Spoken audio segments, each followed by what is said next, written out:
Good afternoon, everybody. Thank you, Michal, for introducing me.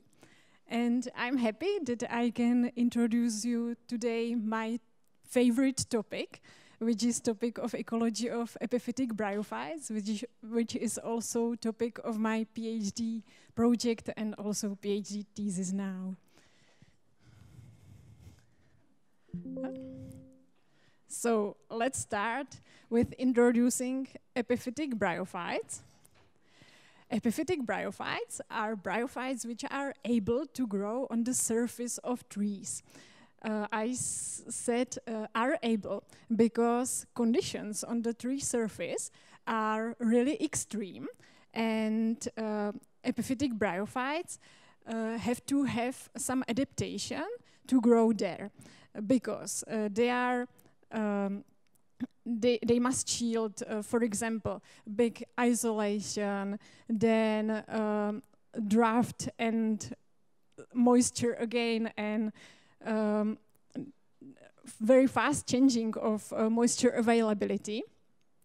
But it's important to say that no only species which are adapted for such extreme conditions are able to grow on the trees, because in the base of the tree there are conditions not so harmful, and also some generalistic species like large pleurocarpus mosses can grow there. And what is also important is that no host tree is the same. Some species, certain species of host trees have some differences in bark chemistry and in the shape and other characteristics. So type of the host tree is also very, very important. And host tree is usually part of the forest community. And also forest environment is very important for epiphytic bryophytes, because microclimate and other conditions depends on the structure and continuity of forest stand. For example, diaspores of some species are not available in some stands which are highly managed, because it's not tree as a tree. Broader surrounding environment is also important for epiphytic bryophytes, because especially climatic conditions like moisture are crucial for distribution of epiphytic species. And not only natural conditions, but also human impact is very, very important. Epiphytic bryophytes are very good bioindicators. It's because not only epiphytic, but most of species of bryophytes have very narrow ecological amplitude. That means that species which can grow on such conditions can grow in other conditions. So, for example, for wood-inhabiting bryophytes, there are really big differences between epiphytic bryophytes, which prefer deciduous trees with higher bark pH, and contrary, for example, bryophytes which occur on dead wood, dead logs, prefer coniferous wood, and also pH of this substrate is much more lower. And a narrow ecological amplitude may be something very special. For example, this species on the picture, it's Anacamptodon splachnoides. It's one of epiphytic mosses, which occur usually around dendrothel mass on veteran trees. In some primeval forest or forest with nature structure, there are very, very old trees which has many microhabitats on their bodies, included some holes, dendrothel mass, which are filled with water, And on these very special microhabitats, this species of moss can occur, and anywhere else. Next, or other characteristics which made from bryophytes great bioindicators is that they disperse very easy through landscape for very long distances.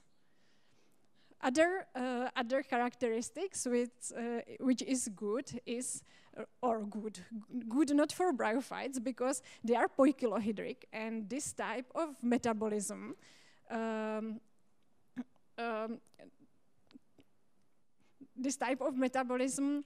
is against any protective structure because they gain whole nutrients and water by whole surface of their bodies. So they can't have any protective structure which can shield them against some harmful, for example, chemical substances from environment.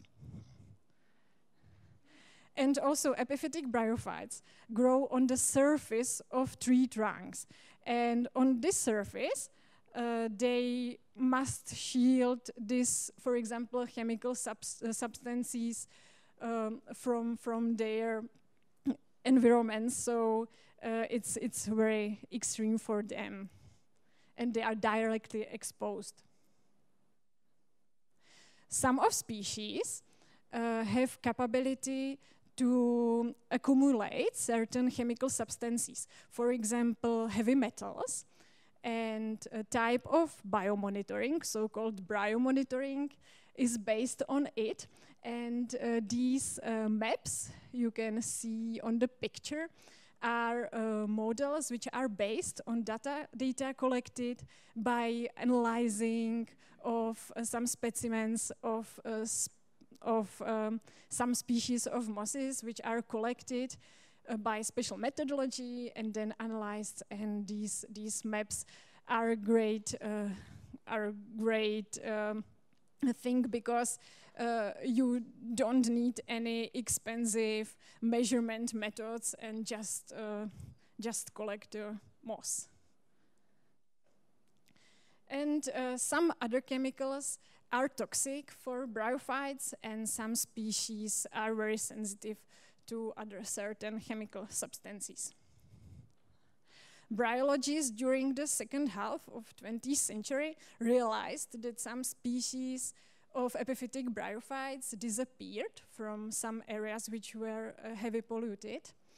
And last 3 decades, bryologists described a gradual comeback of some of these species to some areas where disappeared before. And also in some industrial areas where the pollution is currently high, some species of bryophytes can't grow or don't grow. I'm interested in human impact to epiphytic bryophytes, and there are 2 main ways how can people influence epiphytic bryophytes. The first is more direct, and it's via forest management and cutting trees and influence forest structure and continuity. And the second, more indirect way is about modulation of broader environment by environmental pollution. I wanted to concentrate on this topic from both of views. So my research objectives were at first from the point of view of air pollution, and the main questions were whether biochemistry modulate the effects of air pollution, and how does air pollution affect communities of epiphytic bryophytes in areas which differ by climate. And from view of forest management, main question was how perceptible can past human impact be on recent wood-inhabiting bryophytes. Let's start with pollution part of my studies. We have some data about air pollution in Europe. We have proxy data, and it was some model data gridded, and this data origin from European Environmental Agency. And we also have some model climatic data. And as proxy of current pollution, just on our study sites, we collect specimens of Hypnum cupressiforme and made some chemical analysis of total nitrogen and also of nitrogen isotopes in Hypnum cupressiforme. Bryophyte data I collected on 5 trees per study site of one species of host tree. And I recorded all species from the ground to 2 meters high on the trunk, and additionally made 4 phytosociological reliefs in 30 centimeters and then in 130 centimeters above ground. And I also recorded some characteristics of host trees as diameter at breast height, species, and collected some specimens for measurement of bark pH, which is also proxy of pollution on the study site. The first question was whether host tree bark pH can influence air pollution impact on epiphytic bryophytes. We have an idea that bryophytes which grows on trees with higher bark pH will be able to grow even in areas which are polluted more or highly polluted. And contrary, species which grow on trees with very acid pH will not serve in areas which are highly polluted. So aims of the or main aim of the study was to investigate the impact of acidifying air pollution on the structure of bryophyte community growing on host trees with varying bark pH levels in Central Europe. We found out 50 study sites by GIS analysis. These study sites should be as similar as possible by their climate, but they varying by concentration or model concentration of sulfur dioxide and oxides of nitrogen. And I recorded bryophytes from 5 oak trees and 5 ashes per every study site. What we found out, the first thing was that with air pollution, decreased pH of bark, both of oaks, which are acid, and also of ash trees, which should be less acid or more alkaline. Here is matrix of some proxy variables of air pollution. There are model data of sulfur and nitrogen, and they correlated with pH of oaks, of bark of oaks, and also of ashes. Also, species diversity and number of epiphytic specialists decreased with increasing air pollution, as we supposed on oaks, but also on ashes.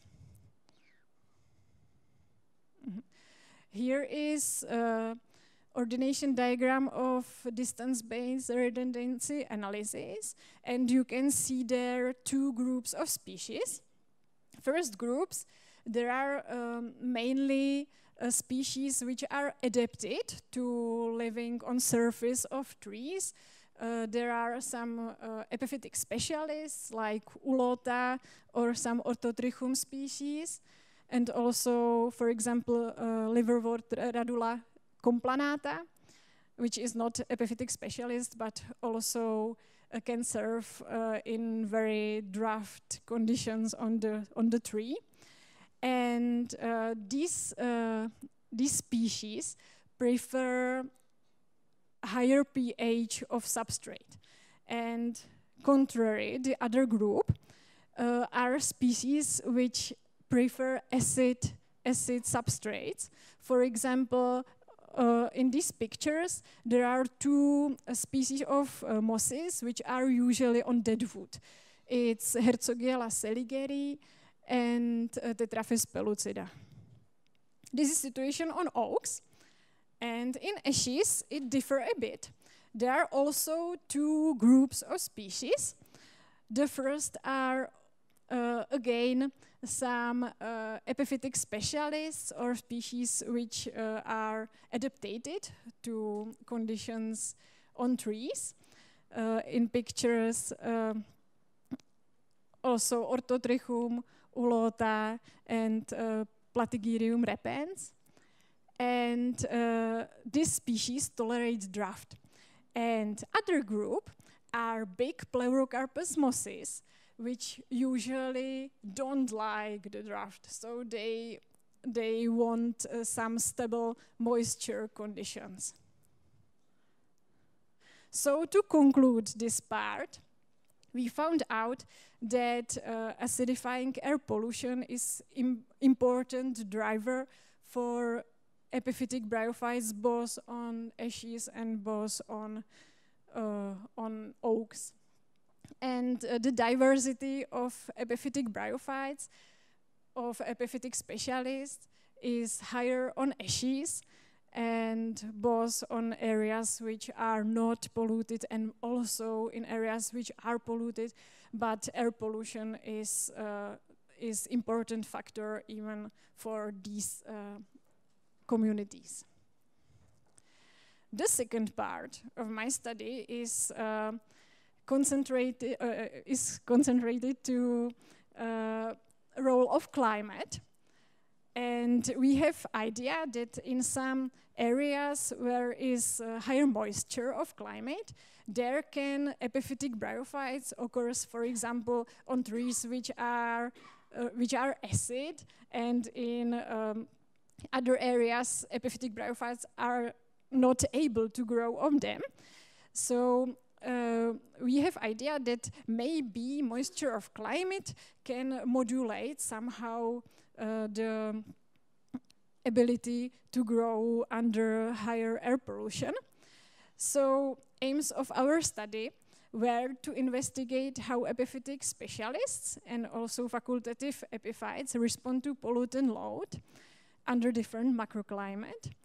And we want to investigate whether it differs for some types of pollution, because there are different types of deposition and different types of pollution forms of pollutants. So it was the second aim.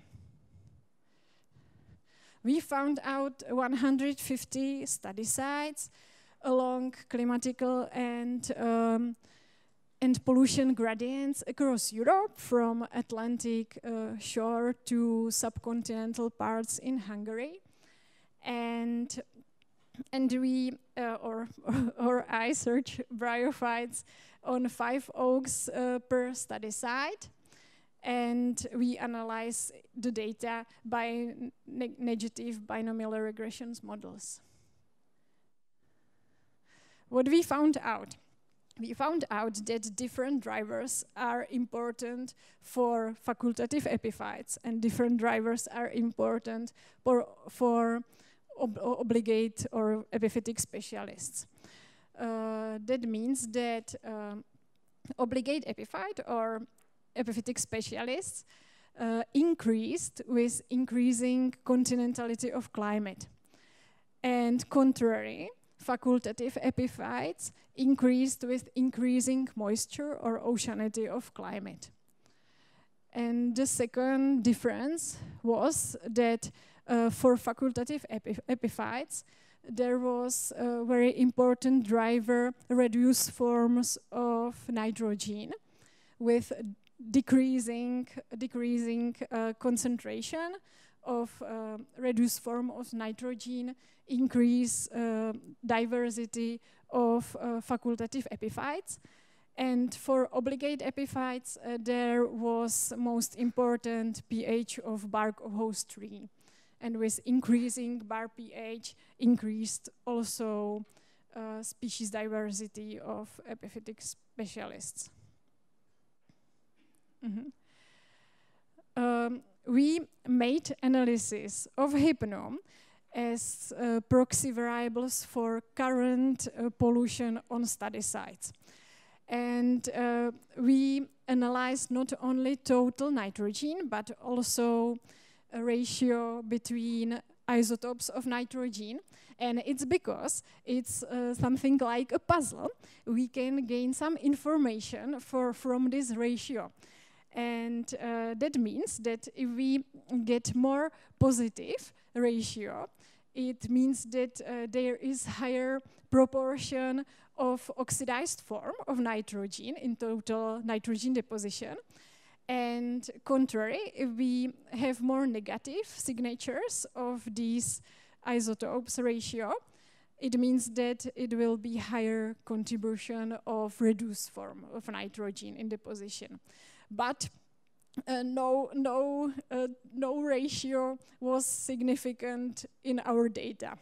So we don't know why, but it was so. And so to conclude this part, we found out that there are some different drivers important for obligate and facultative epiphytic species, which drive diversity of them across climatic gradient. And important for obligate epiphyte is continentality of climate and also pH of bark of host tree. And for facultative epiphyte are most important moisture of climate. And then significant was also a concentration of reduced form of nitrogen. The third part of our studies is focused more on the structure of forests and legacy of past human impact. We studied forests which have nature structure in Czech Republic, but we found out that diversity of species in this forest, which are very nice and natural, isn't same. And we want to find out why. And we have data from Research Institute for Landscape, and especially maps of forest situation. You can see this map or the one of these map you can see on the picture. The points or circles are standing trees, even live and dead standing trees, and the vectors are dead logs. And for each these objects, we have many data about size, age, date of death of the tree, for example, and we can analyze them. And we collected bryophytes on 40 trees, living trees, and 50 dead logs in each study site. And we have also some data about management history. These study sites were across Czech Republic.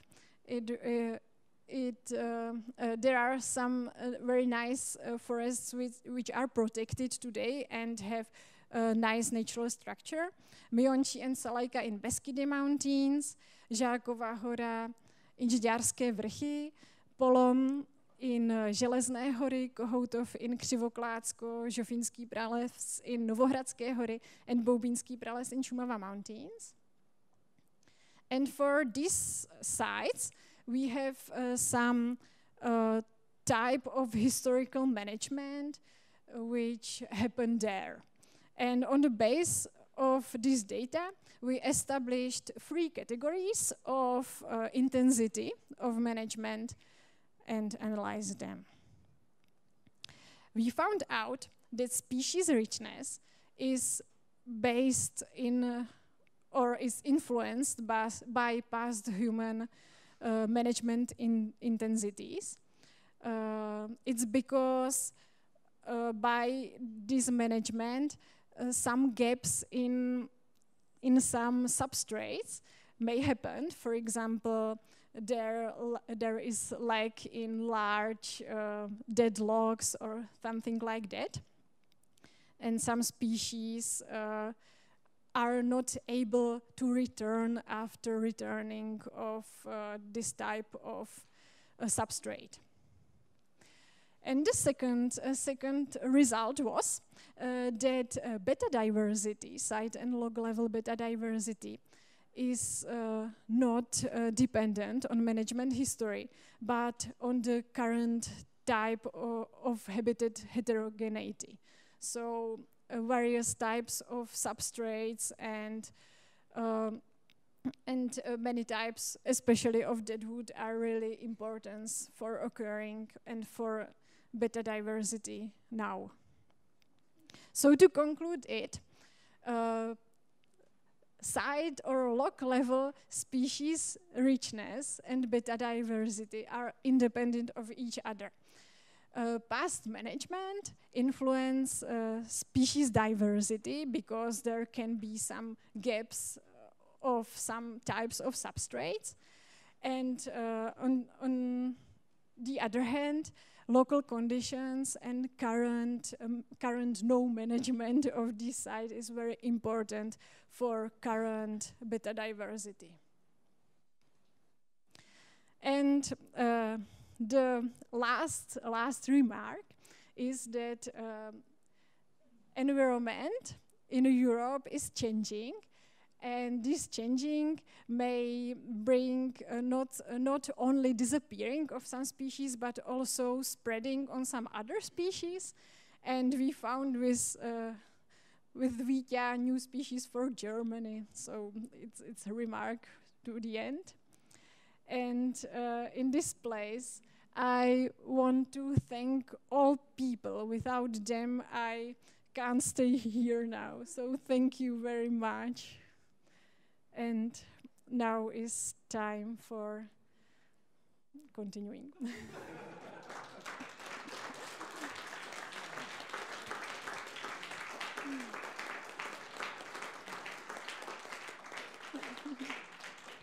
Yeah, thank you. And now I would like to ask Professor Savoljevich for his review. Should I go out or from here? Maybe. Oh, as you like. Oh, okay. Thank you.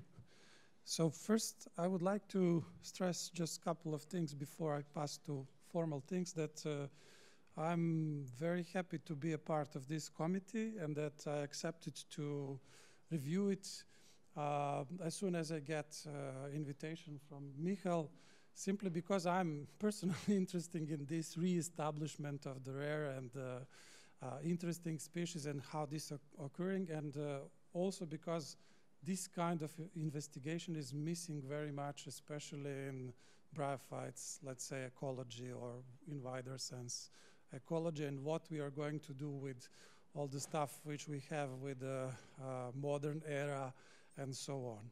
And now I will pass to formal things. So I will just read main focus of the thesis, and then we will pass to questions. So the students investigate the impact of air pollution, mainly sulfur and nitrogen atmospheric deposition, on epiphytic bryophyte communities in various ecological situations. The research includes factors effects on bryophyte assemblages, pH, phorophytes, management history, as well as climatic gradients.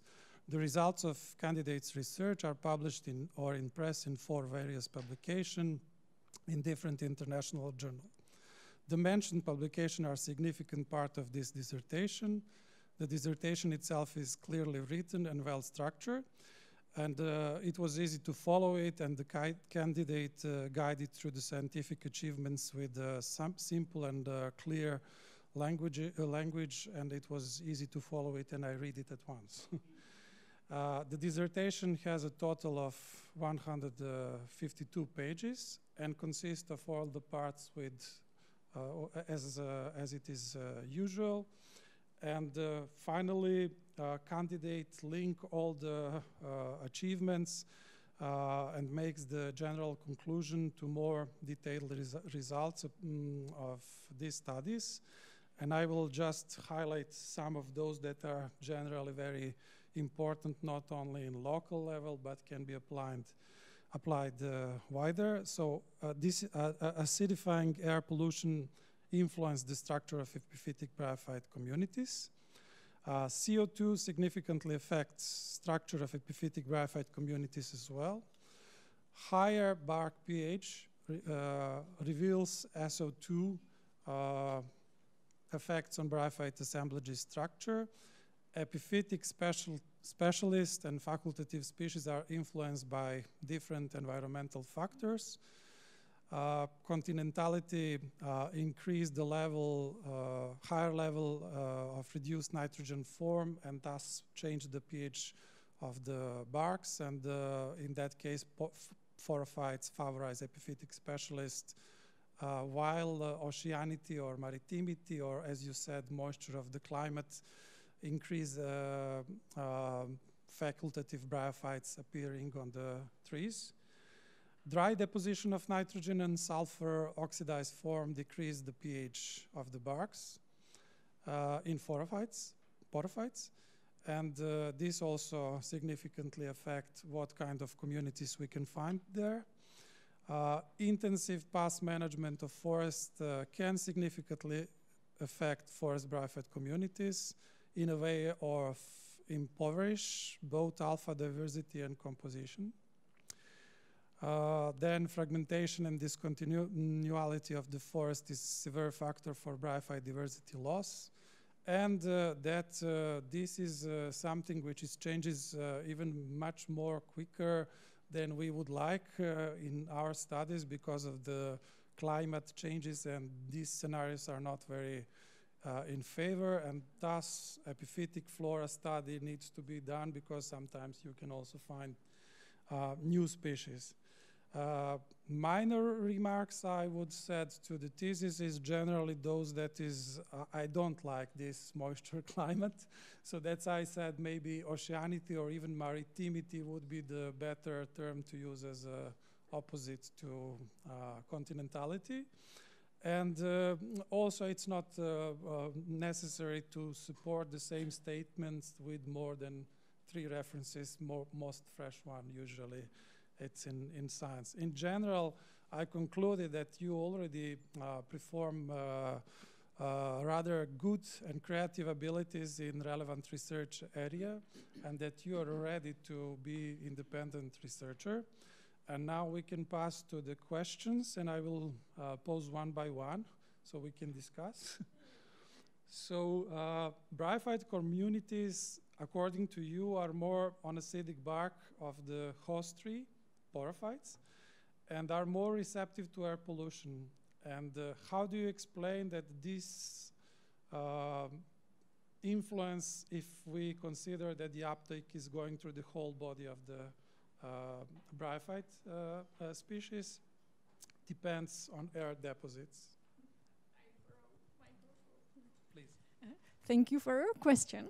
I think the main mechanism is via stem flow, the water which originate in rain, captured by whole surface of tree crown, and this water is influenced by acidifying air pollution and can be very acid, and this water go directly to bryophytes and influence them.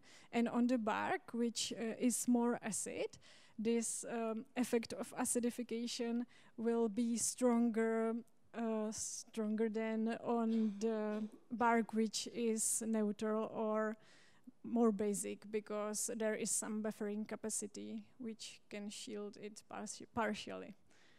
I think. So you think buffering capacity of species or of bark? Okay. Okay, thank you.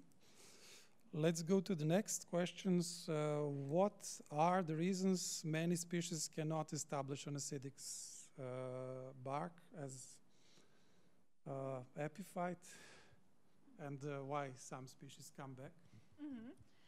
Some species are not able to grow on very acid bark because they have other ecological amplitude and need more higher pH.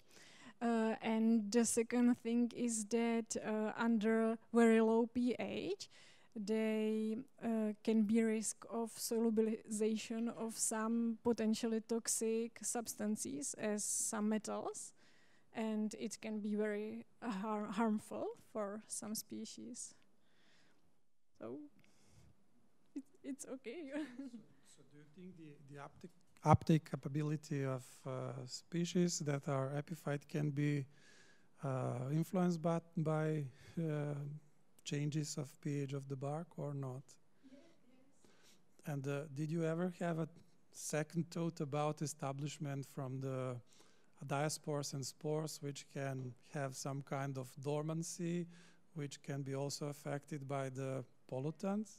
Yes, and that's true that under very acid conditions, spore germination is inhibiting, and also inhibited, and also grow of protonema and of moss body is influenced very negatively by acid pH.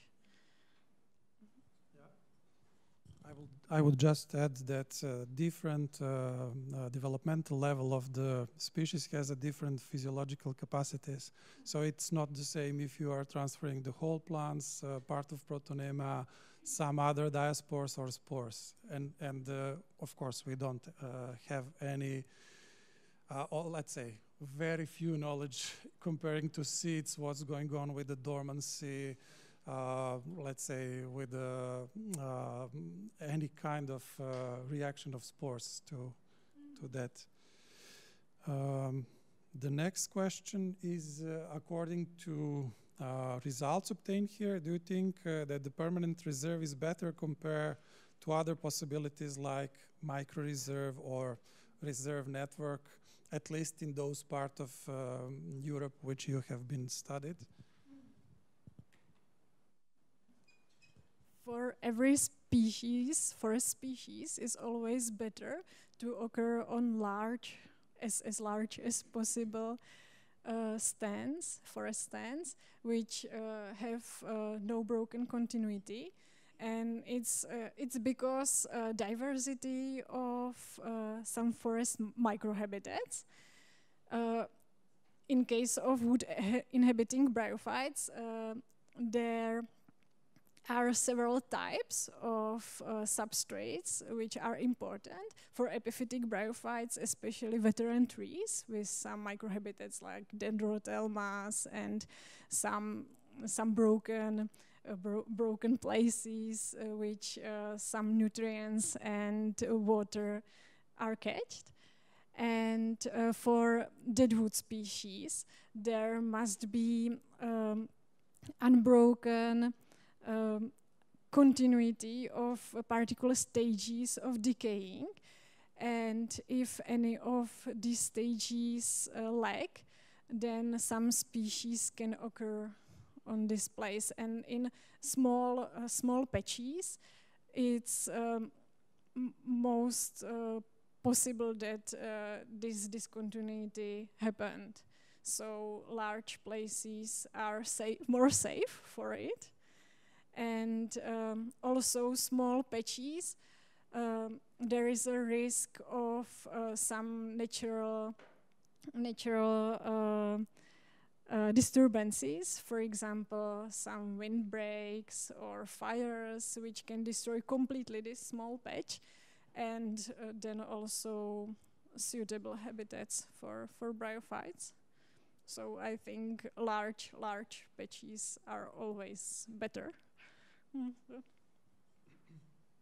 But in case when we don't have large patches, we don't have it. Also, they said that last 10 years, EU forest percentage increased for 10%, but for dendrothelmatic species, we have a problems. And should we pay the persons just like in China to go with the small things and put in every flower, yeah, and then spread the bryophytes if we want to protect it, or we can do something else? Yeah, I would say for dendrothelmatic species, we have some experience. For example, those which you put in the picture, Anacamptodon, high ratio of nitrogen is okay. But the bark tree type of the porphyte is not always the case. And why is that? Simply because the nitrogen can be present but cannot be all the time uptaken because of the changes of acidity, pH, and so on. Maybe important is some diaspore source, which is near and Vectors as well, of course, yeah. Okay, thanks. Let's go to the next one. Do you think aerophyte cohabiting in stream flow on the phorophytes can affect bryophyte assemblages positively, negatively, or both? And why do you think so?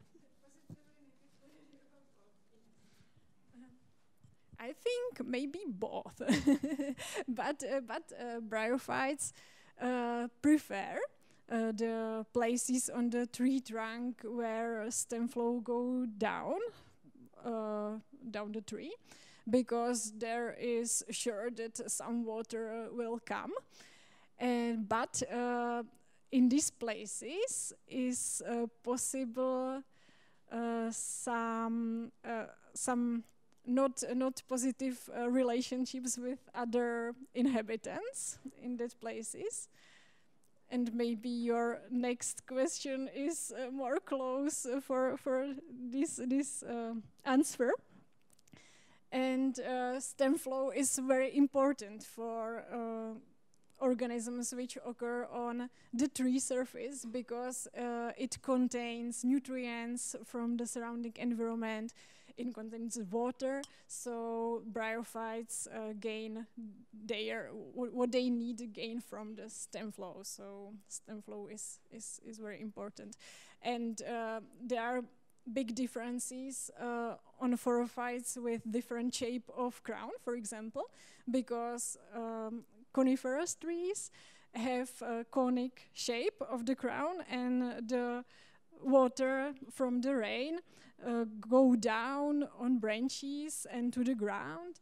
And contrary on deciduous trees, the branches and leaves catch the rainwater with all nutrients and from the air, and this water go down the branches and join together to one stream which goes down the tree, the trunk, and there they occur. Okay, I agree. Both relations are possible. So they can either influence negatively, space taking and so on, other resources, but they can also provide some kind of nitrogen or other nutrients that are in the form that are more accessible to bryophytes that are living as epiphyte and living in the water supply of stream flow is affecting this good. If the balance is bad, then one of those are blossoming and the other are just decrease. And we know this because there was a test with bryophytes. If you influence with some other organism, they can raise the level of endopolyploidy, which means they are struggling to avoid influence from the other organism, just like algae, lichens, fungi, and so on. Thanks. And the final one, I hope it's final one, I can speak a lot. According to your results on west-east gradient, do you think air contaminants are more harmfully to dry deposit as a heavy rain precipitate or as a mist precipitate in epiphytes?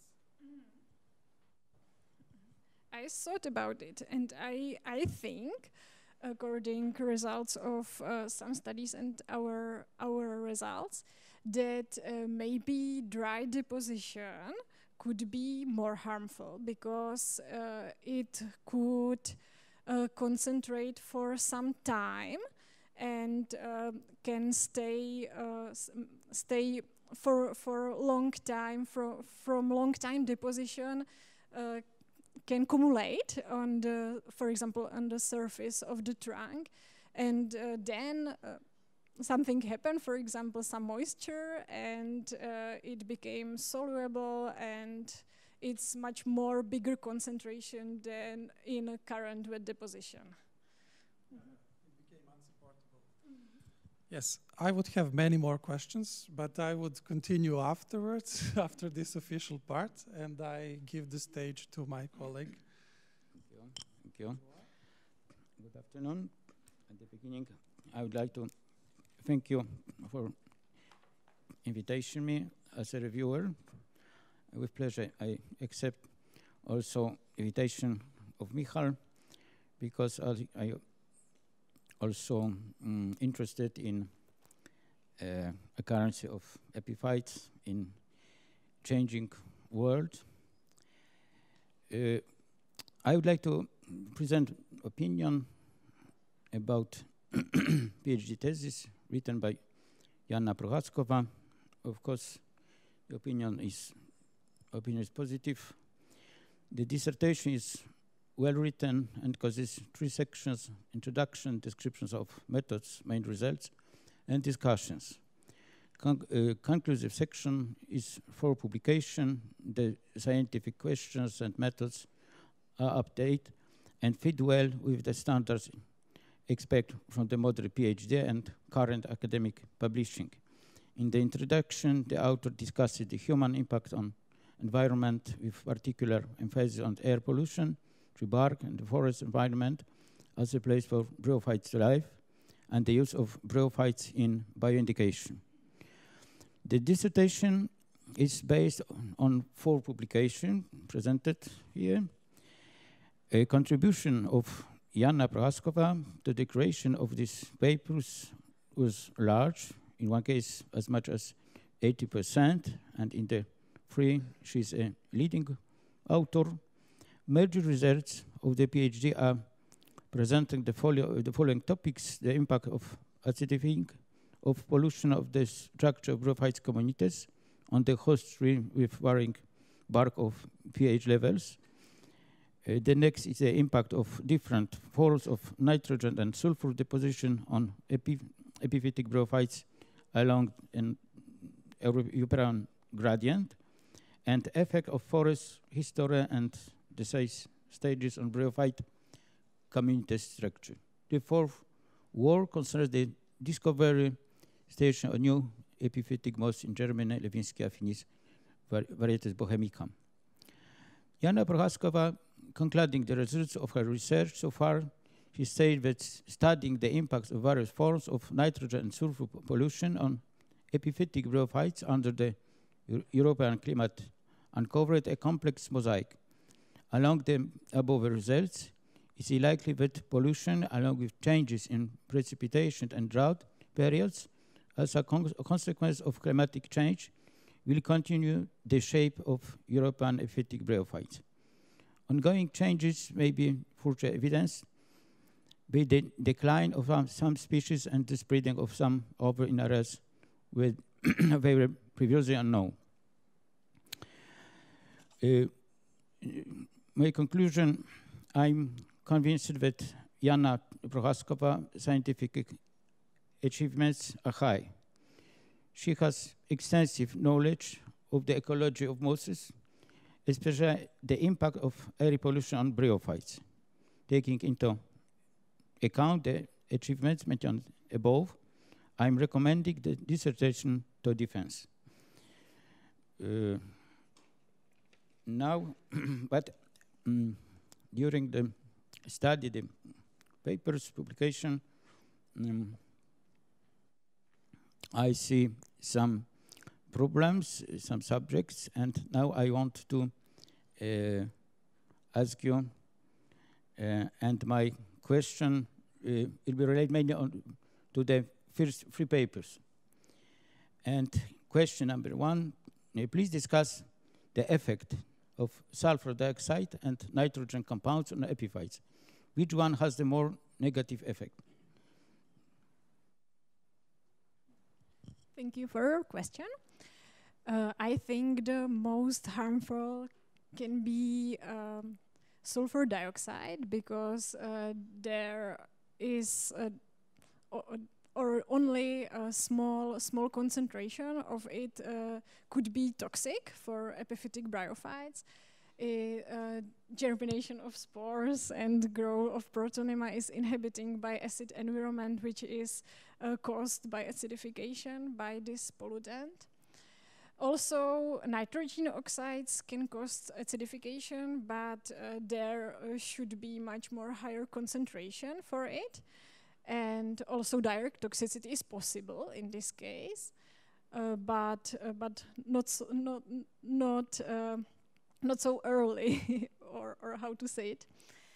And a reduced form of nitrogen. There can be also direct toxicity, especially of ammonia, but also effect of eutrophication, which can be possible, such way, possible and positive, because there is limited competition on the tree trunk, so some nutrients can be positive for bryophytes. Mm-hmm. I agree with you. And could you say us the simple evidence for your thesis? For my thesis, yes, sulfur dioxides were significant in many cases as driver which modulate diversity. Yeah. Yes, thank you. And the question number 2, paper number 1 examined the influence of sulfur dioxide and nitrogen oxides on epiphytic bryophytes. Did the author try to measure the level at the study's sites? Yeah. We didn't measure it because it was complicated to return to every study sites and take the results from some measurement equipment. So we used proxy variables of pollution, and it was model data, and also chemical analysis of Hypnum cupressiforme. And question number 3. What do you understand by the terms obligate epiphytes and facultative epiphytes? Can this classification change due to, for example, climatic condition? Yeah, it's a very good question, because it isn't so clear as it should be for us. We divided epiphytes into classified to 2 groups. One we called obligate epiphytes, and the second group we called facultative epiphytes. And obligate epiphytes are these species which in ideal condition grow exclusively on the trees. And they have many adaptations for these conditions, extreme conditions. And contrary, facultative epiphytes are epiphytes which are able to grow on the tree trunk, but they have any special adaptations for it. But yes, you are sure that under different climatic conditions, for example, some species which are somewhere epiphytic specialists can occur on other substrates, for example, on rocks, and so it isn't so clear as I want to be. Yeah, I agree with you, but I think you should use your own classification. You know, your own classification in the transects. So not from literature. because of course it's good, but not exactly fit to your observation. Yes, and thank you.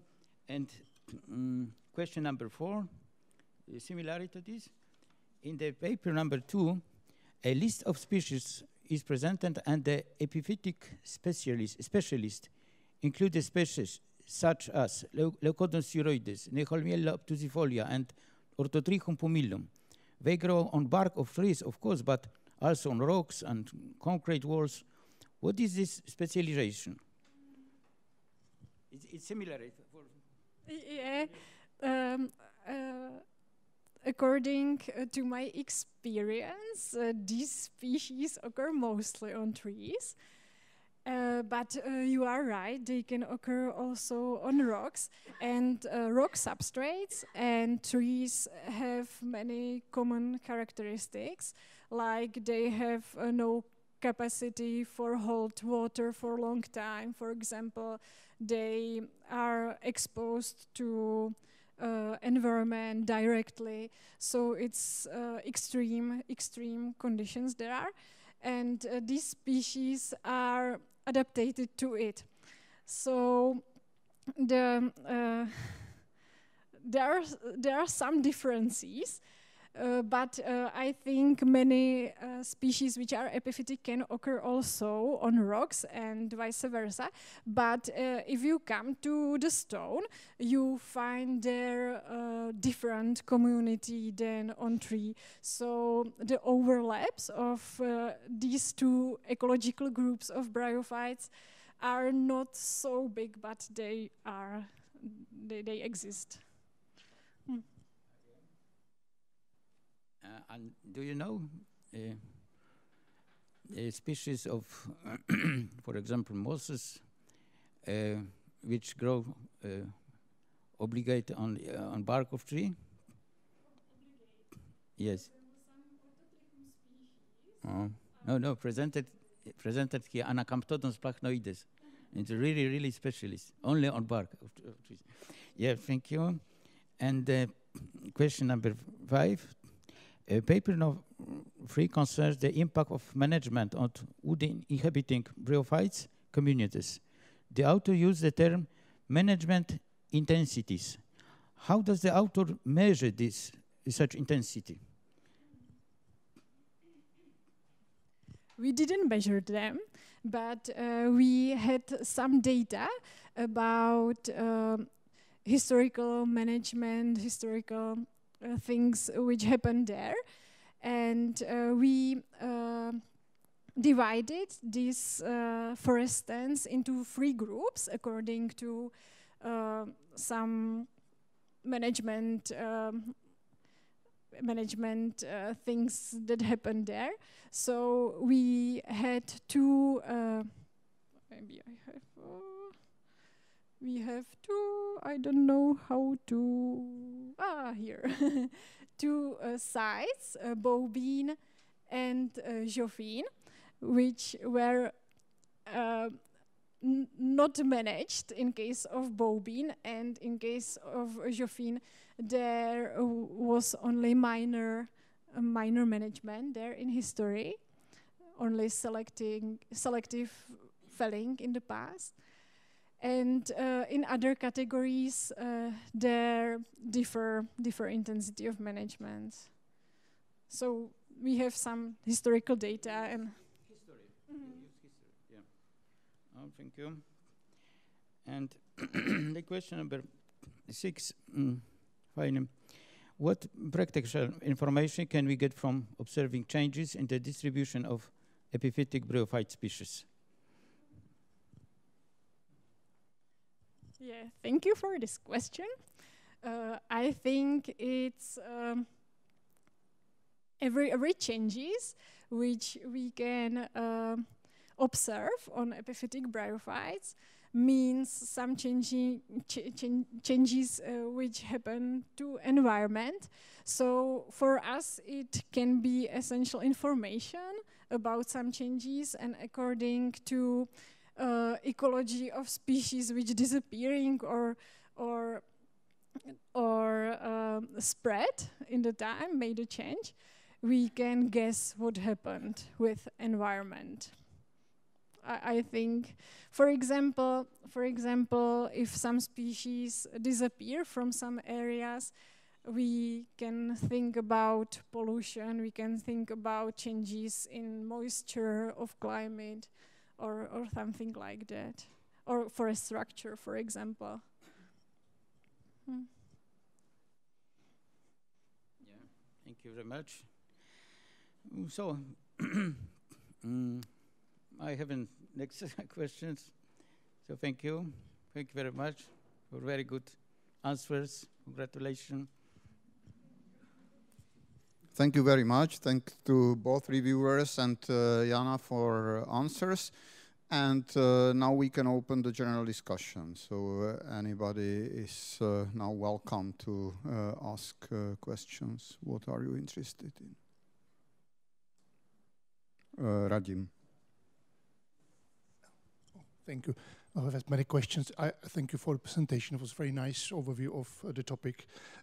Main topic was actually the effect of the air pollution, sulfur and nitrogen compounds on the bryophyte diversity, composition, and so on.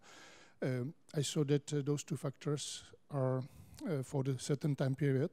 Do you think it would possibly improve the relationships or the reaction of the communities if you consider some history of the deposition? I think it's complicated to understand all processes in returning of species because there can be some barriers, for example, in spreading of diaspores. So it's not sure that communities which occurred before can return whole. Maybe the processes are something new, and the new communities will. So maybe my question was more targeting to the history of the deposition. History to deposition. Yeah, we have. Whether we have data about it? Could improve models. Oh, we don't have data. We wanted to use them, historical data, but there are not so detailed data that we can use in models. What do you think about it? Yeah. We know that in some areas it was really harmful for bryophytes. For example, we have some studies from early 90s of 20th century when many of epiphytic species didn't occur in many areas, and it's known that they were there before and they are there now. But I don't know how it's possible to count it. Thank you. Other questions? Yeah, Rolda. Thank you. Malunko, you know I am ignorant regarding bryophytes, but I have some experience with large-scale analysis of community data, and I wonder about your gradient of continentality, because it's clear, it is important, but I wonder what are the drivers behind, because I think many factors, many variables which are relevant for bryophyte occurrence are correlated with this biogeographical gradient. So can you tell us more on this topic? Yes, you are true that it's very complex, this topic, or environmental variables which influence epiphytic bryophytes. And I think the climate is very important. Then forest structure. We didn't analyze on the large gradient forest structure, but we collected data in managed forests. So somehow we want to unify this, but it wasn't possible accurately made it. But there is some variability which is not which is not reflected in our results. So I think that maybe these things we can't catch. And next to forest structure, it could be, for example, distance from some water sources, rivers, lakes, then maybe exposition of the site. There is many things which can influence it. So it's a very complex topic. And there is a high percentage of unexplained variability in this data.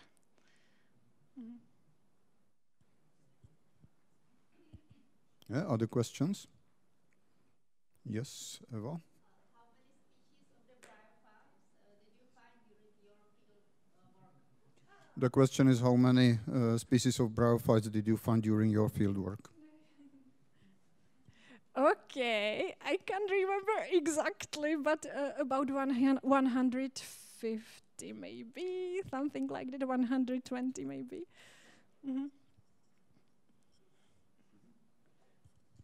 Yeah, other questions?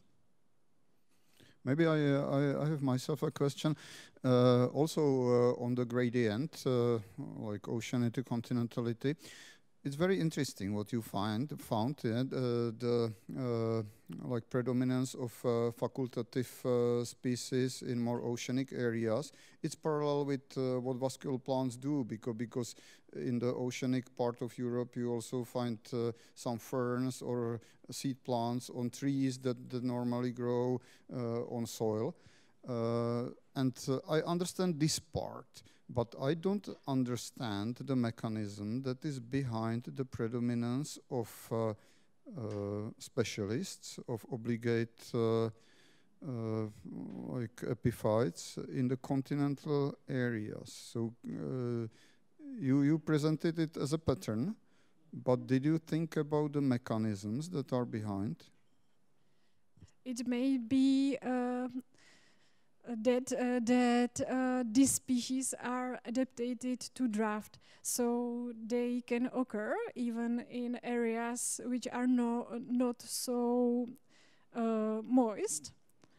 This first thing, and the other thing is that generalists are contrary not able to occur on the whole tree in areas which is not so moisture climate.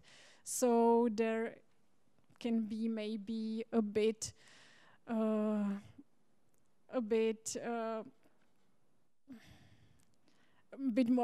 more space on the trees, but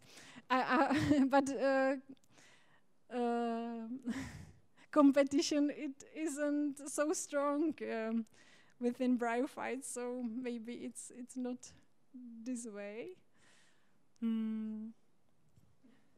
So if I ask from the other way around, let's say why there are so few specialists of epiphytes in the oceanic part of Europe? So this is the same question, just put from the other side. Maybe there could be competition. Because yes, but in oceanic parts their trees are completely covered by some epiphytes, and this is not case in continental areas. So maybe I don't know. That could be. But I only guess.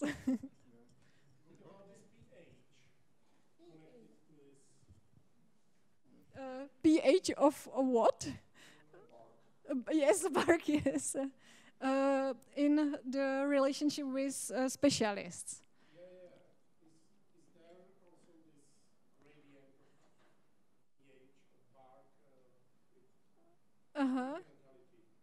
Maybe I'm not sure, but it could be correlated. Maybe the bark pH.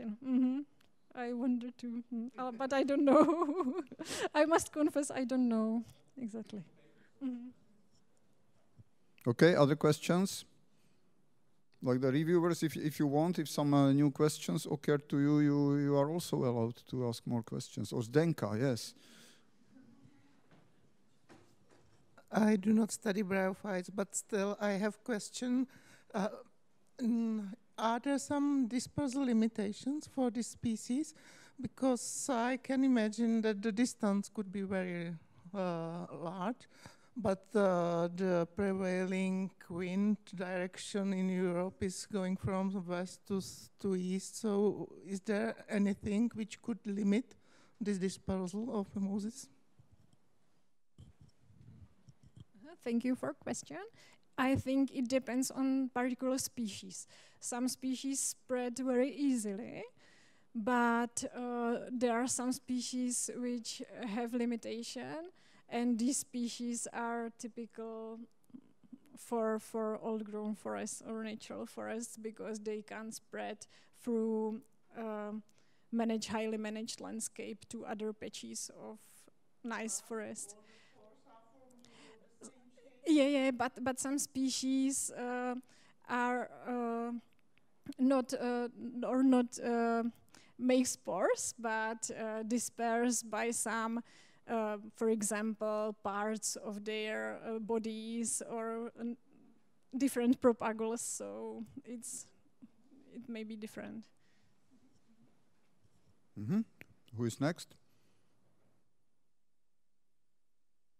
Maybe I have one more. So you mentioned this hypnum riddle, and you measured nitrogen isotopes, and you didn't measure concentrations in the air of nitrate and ammonium, but there are probably some data on like air pollution of ammonium and nitrate in different parts of Europe. And I assume you looked at these maps. So was there some correlation between your data from isotopes and what the maps show? No, there were no correlation, and we only guess why. It may be because there should be some local things which influence the effect of these pollutants on the site, but we don't know why it is. And are you sure that the isotope method is reliable? Yeah. Okay. Radim? Maybe one more question to your last third paper on the old growth forests. I was wondering what's the factor really like behind the management history. I assume it must be like a structure heterogeneity of the stand, but you sampled only the tree trunks, not the deadlock or something like this. All right. So you sampled all the situations. I didn't see it in an abstract. For example, like that's a structure complexity of the forest, the factor. Okay, then answered. Thank you. Other questions?